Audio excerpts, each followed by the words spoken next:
it is kind of a validation of the fact that women have come this far in today's world despite all the challenges.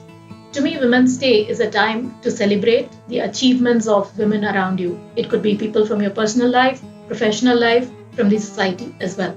It's also a time to raise awareness about some of the issues that women around you are facing and find ways to fix them.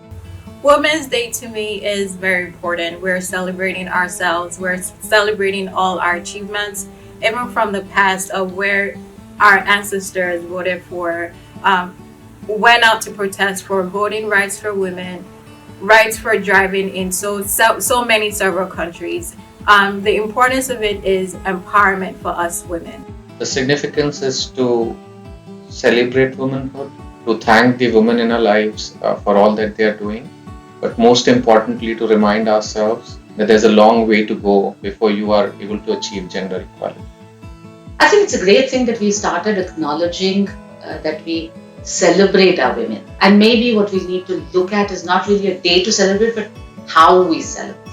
The fact that we don't celebrate her in her typical role, but we celebrate her for being who she is or for breaking some of the barriers. Maybe that is what it is. To me, it's a day we acknowledge and honor women around the world for the contributions they make every day, despite divisions and persisting conflicts. I think the significance is twofold.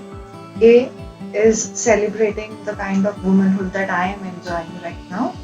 And second, taking a moment to pause and reflect and see what can I do for my fellow women to be in a comfortable position and to reduce their struggles. For me, Women's Day has social, political, and economic significance. It is a time for me to reflect on what I'm doing and what I can do to reduce the gap between men and women. For example, if we keep doing what we're doing without any new interventions, it will take 135 years for the gap to close.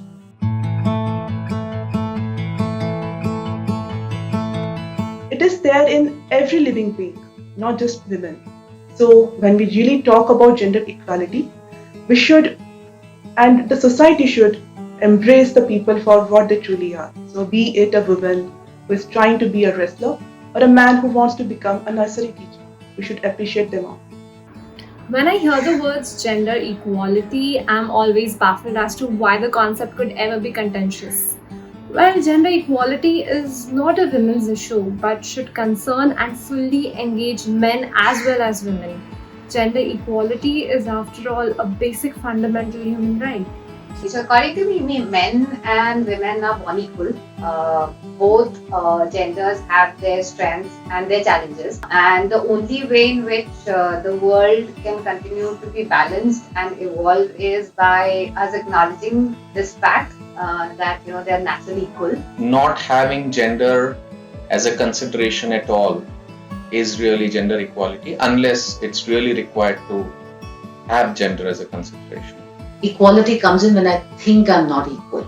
Then there's a need for equality. If I think of myself as an equal, and equal doesn't mean I have to prove I'm stronger than a man. Equal doesn't mean I have to prove I can do this better than a man. Equal to me means I do what I can to the best of my ability, without having someone determine is this good, is this bad, is this for a woman, is this for a man. Anything should be a possibility. A lot of men think that gender equality is about giving freedom to the women around them in their personal and professional lives. But in reality, when we all understand that freedom is a woman's birthright and nobody has a right to give it to them, that's when we move towards a gender equal society.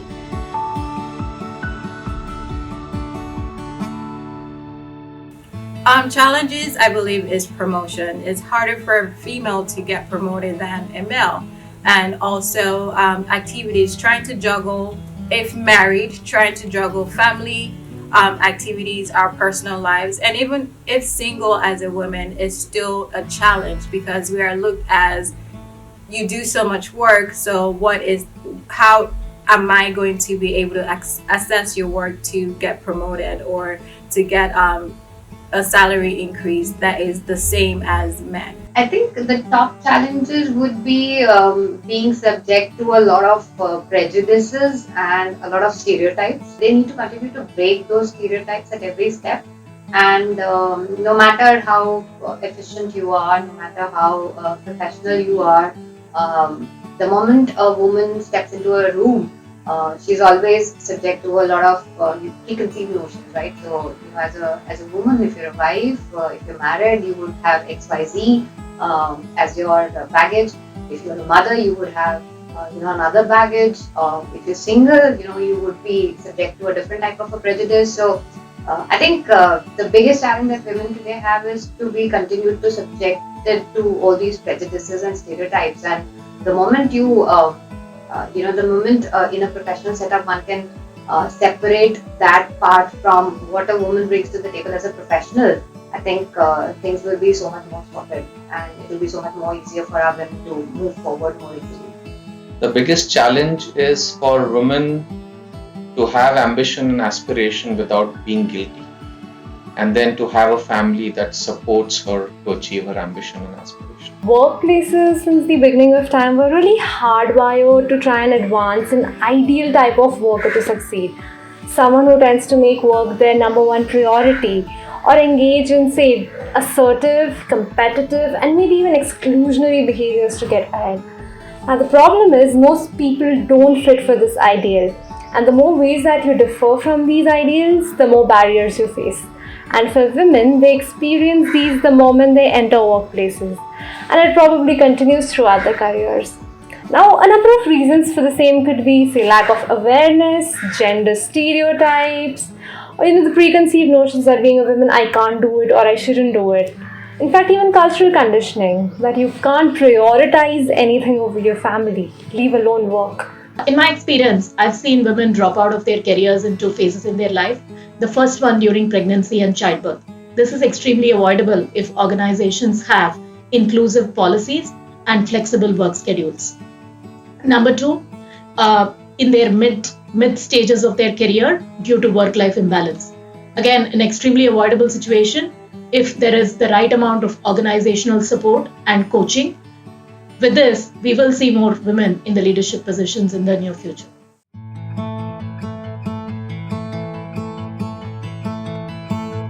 Any stereotype would hurt anyone. We've had more for the women because very few nations truly who don't have a patriarchal society. It's a very male-dominated factor. Part of it is to do with the way we've structured ourselves. Part of it is to do with how we identify the role that a woman plays. And hence, a woman is supposed to do some things or not supposed to do something. I think largely, and it becomes one of the biggest challenges at every step because we need to continue to prove a point, and we need to also continue to disprove certain prejudices, like I said. The answer is yes. Gender stereotypes are very common, where a woman is told what and what not to do, where eat, drink, and where to live. And it's ingrained into all our women and our men. I give a classic example. Women who believe they are liberated, women who think very modern. If I ask them, if they've got kids, and I ask them, okay, so what did your kids go to birthday parties? What do you get for your child's friend? Very typically, most of these mothers who think they're liberated end up buying a doll for a girl and a car or an aeroplane for a boy child. And right there we are driving that stereotype. If we went out and changed those, maybe there is hope for us to look at it. Many times, acceptance of the stereotype as given and the ignorance of its impact among women is the biggest hurdle in eliminating these stereotypes. And more than the women, it also hurts the society at large, the family, because unless our women are able to achieve a fulfilling life, we as a society, as family, won't.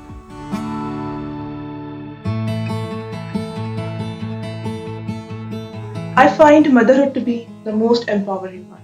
It is not just about giving birth to a life. A mother shapes the child, it makes him into a person. So in a way, we are creating the future. When I entered into the space of data and analytics, it's a huge space. So there are so many possibilities that you can think of. So many technologies, so many tools, so many things that are there that you can play with, you can deal with. And all these things made me more hungry and curious that, okay, let's go tap on some of these technologies and learn more. And thus, it made me capable to solve the challenges, the problems that are coming in my way. I believe any task that we accomplish, any interaction that we have, any network that we build, all these things contribute into making us into an all-round professional, which then gives us a true sense of empowerment. For me, being a woman is having our voices heard. From COVID, everything that has changed with women with COVID has allowed us to voice out what we face either personally or at work. One is equality in all industries, equality for pay for both men and women, and also the choices that we make for ourselves, it is heard. Our voices needs to be heard. That's very empowering for me. Whatever you wish to do in your life, how much clarity do you have is all there is. Knowing what I truly want, manifesting it, and working towards it is what truly makes me feel powerful.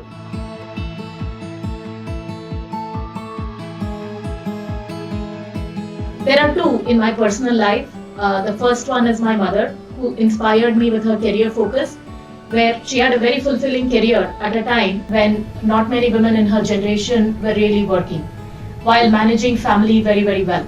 The second is my mother-in-law for wholeheartedly supporting me in all my career choices and taking pride in all my career achievements. I admire several public figures, my mom, my sisters, my wife, my colleagues and my team members.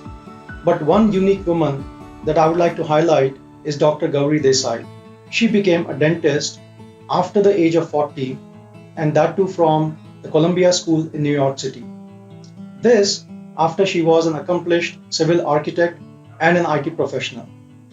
It required tremendous passion, dedication, sacrifice, and partnership in her family to accomplish what she did at the age that she did. Something that I get inspired on a daily basis as I look at my own learning and development goals. There are countless women achievers in every field and in all parts of the globe. My favorite one is Rani Ahilyabai Holkar for her political acumen and administrative skills. Kaluti, my maternal grandma, has left a lasting impression on me. The way she lived her life enriched us all. The choices she made has taught me how to stay selfless.